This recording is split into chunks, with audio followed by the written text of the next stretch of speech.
Greetings to everyone out there in the NoDQ galaxy. Welcome to NoDQ video here on NoDQ.com and the YouTube channel, youtube.com/AaronRift_NoDQ. We are now just 2 weeks away until the Money in the Bank pay-per-view and, of course, NoDQ.com's 20-year anniversary meetup in Chicago. Make sure you check out NoDQ.com/Chicago for more info on the event we are having. Anyways, let's get to your questions now. First one comes from Jake. Just curious, how do you feel about the CM Punk lawsuit with WWE's Dr. Chris Amon? Is Punk going to lose and have to pay a lot of money? Good question. I think based off of what I've read from reports, I feel like it could go either way. If Amon does get money, if the jury determines that Punk is held accountable for his comments, if they believe he lied, then I think Amon will get something, but I don't sense that he's going to get the full amount that he's asking for, something like $1 million. He did note during the trial that he did not suffer financial distress because he still has his job. It did not affect his job or income, anything like that. And also, as far as emotional distress, he said it did affect his Thanksgiving, thinking about it. But other than that, there really wasn't much. He did say that the fans were talking trash about him on social media. And there was a fan that brought the sign, "Can someone check my staph infection?" But I'm not really sure if that is enough for him to really get $1 million from CM Punk. And that's, of course, if the jury determines that Punk was lying about his medical treatment. I feel it could go either way. We'll just have to see how it plays out. The trial should be wrapping up this week. And CM Punk has a fight coming up actually a week from now. So he's got that to worry about. Not really the best timing for CM Punk when he's got his big UFC fight coming up and he's in the middle of this trial with a doctor that is suing him for $1 million. Got this one here from LCP. Do you consider Ricochet a cruiserweight, or will he be a main roster attraction? I would assume he's going to be a main roster attraction. I think that if he's in the cruiserweight division, it is going to be a ceiling for him. Just like with Neville. Yes, Neville was a great addition to the cruiserweight division, but Neville was at another level. And not everybody was at the Neville level. And I think that that was a factor in him leaving, the fact that he was only going to go so far in the cruiserweight division. Ricochet is just too talented, I think, to be stuck in the cruiserweight division. I think this guy has some real potential to be a major star in WWE. Yes, you could throw him in the cruiserweight division, make him the star of the cruiserweight division, but I'd like to see Ricochet mix it up with guys like Seth Rollins or Daniel Bryan or even Samoa Joe. I'd like to see those kind of matches, and I think you're leaving too much on the table if you have Ricochet just be a cruiserweight and you don't go all the way with him by having him be on the main shows. Got this one here from Jared J. Smith. Hey Aaron, where are the authors of Pain? Has WWE already given up on them? Also, you could see Jason Jordan either feuding with Rollins, winning the IC title, or reforming American Alpha when he returns. And that was a question about Jason Jordan. So, regarding Authors of Pain, I think that WWE just doesn't know what to do with these guys. And I'm hopeful that when we get closer to SummerSlam, they will be brought back and they will be put in a title feud. Unfortunately, the tag team division on both brands, but in particular Raw, isn't too strong right now. You have Matt Hardy, Bray Wyatt as the champions, but then the other teams are basically comedy acts. Look at last week's Raw segment with the B team, the barbecue. None of these teams really have any credibility. I feel like Authors of Pain could not headline, but they could compete for the tag team titles in a high-profile match at a major show against Matt Hardy and Bray Wyatt, and I feel like that should be the big feud heading into the summer now. But time will tell. It does seem like WWE really doesn't know what to do with them. I'm not sure why they don't just come out and keep doing squash matches. Strowman was doing it for about 6 months. Same thing with Nia Jax. Just let these guys do some squash matches for a while. Ryback was doing it for a while. Why they're completely off television doesn't really make sense to me. I would just have them on television, let them destroy people. You know, just like Bill Goldberg. Goldberg went out there, destroyed enhancement talent in 2-minute matches, and I think that that would be good for Authors of Pain. Just let them come out there and just wreak havoc. And regarding Jason Jordan, I think it could go either way. I feel like, going back to the tag team division topic, I feel like Jason Jordan and Chad Gable as a tag team could elevate the tag team division, and Raw really needs some credible tag teams. I would be a fan of it, but either way, I could see Jordan either doing that or getting in a feud with Seth Rollins. The problem is the whole storyline with Jordan and Angle, Jordan as Angle's son, is really played out. It is. And the whole Rollins Jordan storyline has pretty much cooled off completely. It's not really a big deal anymore, and revisiting it, I just don't know how effective that would be. I think Jordan's best off just give him a fresh new start by reuniting him with Chad Gable and let this team be able to go out there and have great matches and reestablish themselves. Got this one here from NJWR, excuse me. The world goes around. What if 80s and 90s characters come back in 5 years or so with kids growing up with today's WWE finding them silly and over the top? For example, The Undertaker, Babyface, Hogan, Ultimate Warrior debuting in 2018. I'm sure fans would complain, fans of today's product, since we are in the so-called reality era, if we saw these over-the-top characters. But then again, The Undertaker has been more or less the same type of character. He has evolved a little bit over the years, but he is still this over-the-top comic book-like character. I could see some fans complaining about it, no question, if an Ultimate Warrior-like character started up at some point. But at the end of the day, it's all about having interesting characters. Sometimes they're going to be realistic, sometimes they're not going to be realistic, and we go through different eras. Fans get sick of seeing the same thing. Fans got tired of the Hulk Hogan characters and wanted to see more reality-based characters. So I'm sure over time, fans will get tired of one thing and they'll want to see something else. It's just the nature of human beings. They get tired of things and they want to see something different.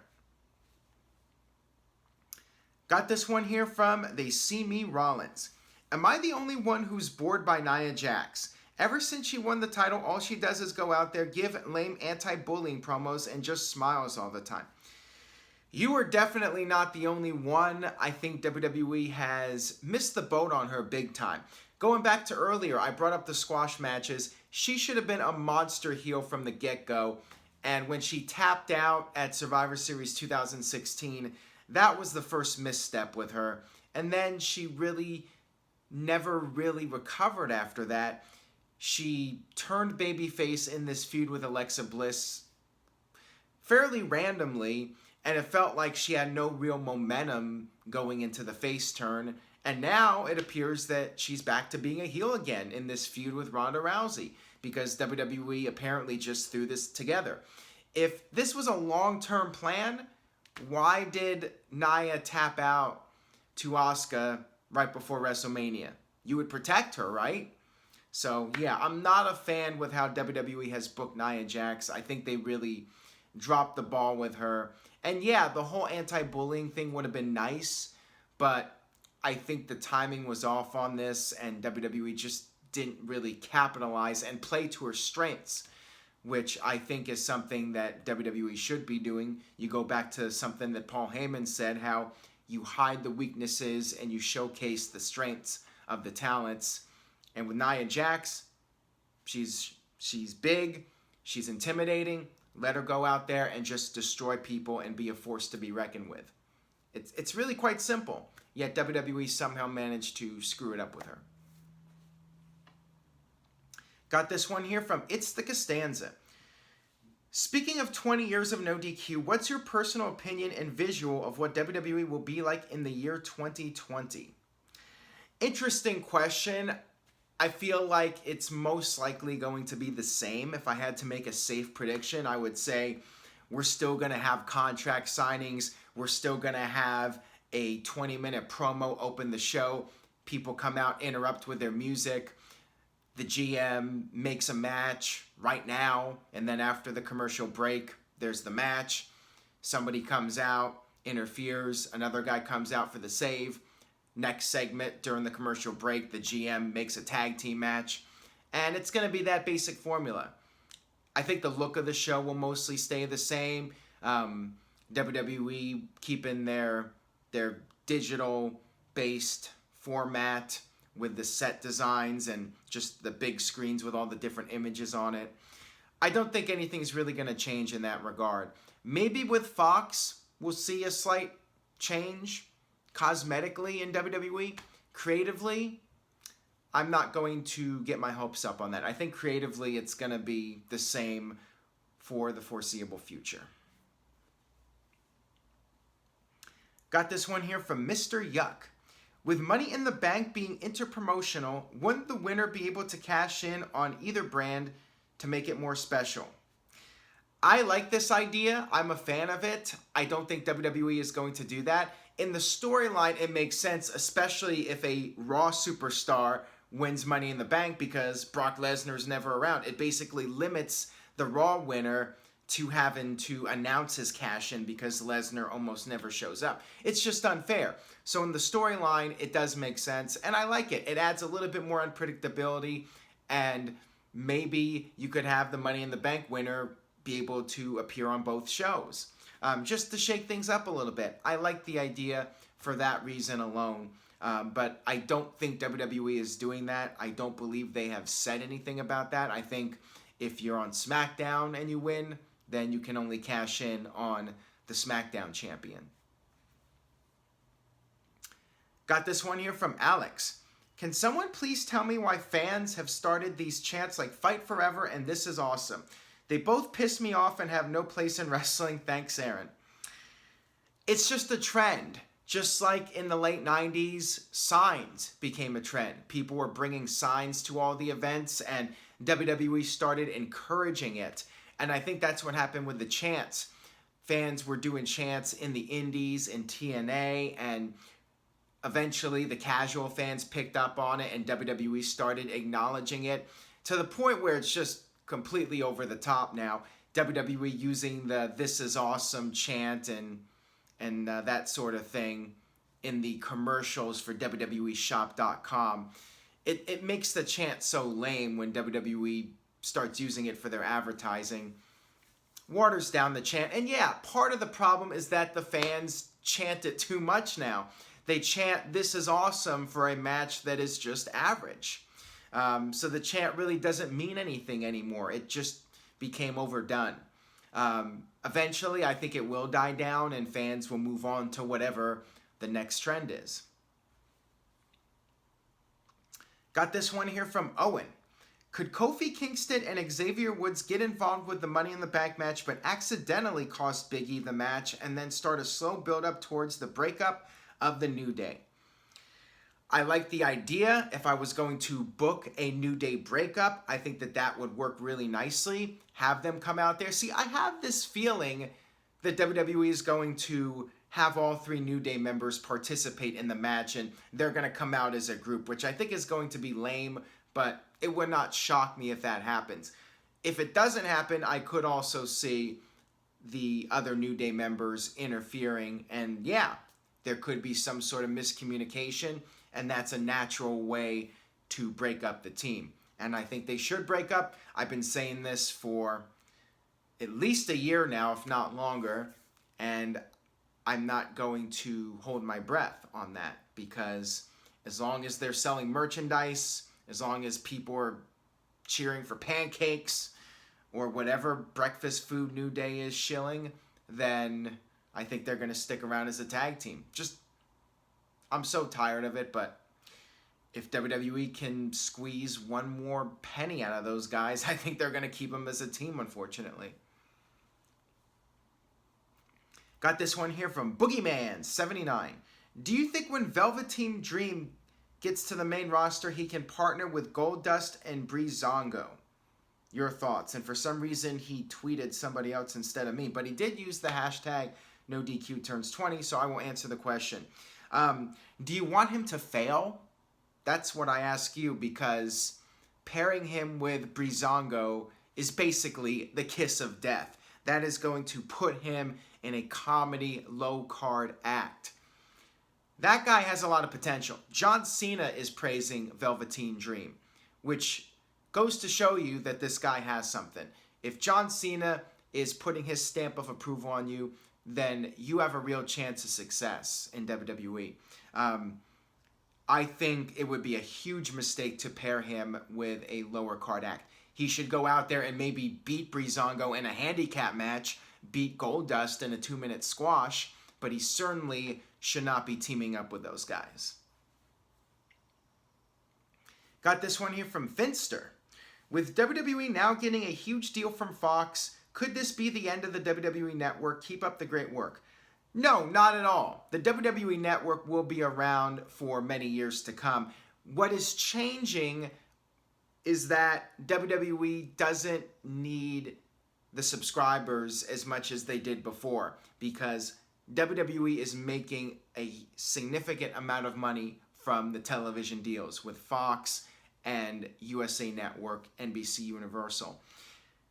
WWE will continue to promote the network and try to get new fans to subscribe, but it's not as important now because WWE is making all this money from the television. The television, if anything, is going to be the focal point now, but it doesn't mean the network is going away anytime soon. The network will still be a place for fans to get all this content and for WWE to make money and try and build the fan base. People that subscribe to the network, they'll watch some shows, they'll get hooked on it, and they'll become lifelong fans, hopefully for WWE. So I don't think it's going anywhere anytime soon. This one comes from Aaron Out of Touch Rift. Does more freedom with movesets on NXT somewhat make it a better product than the main roster? I think not just freedom with movesets, but I think just the overall freedom to go out there and have the best match possible. Gargano and Ciampa, for instance. You look at the pay-per-view from WrestleMania weekend. They were able to go out there and have the best match possible. A WrestleMania caliber main event. But if they were on the main roster, the handcuffs would likely be on.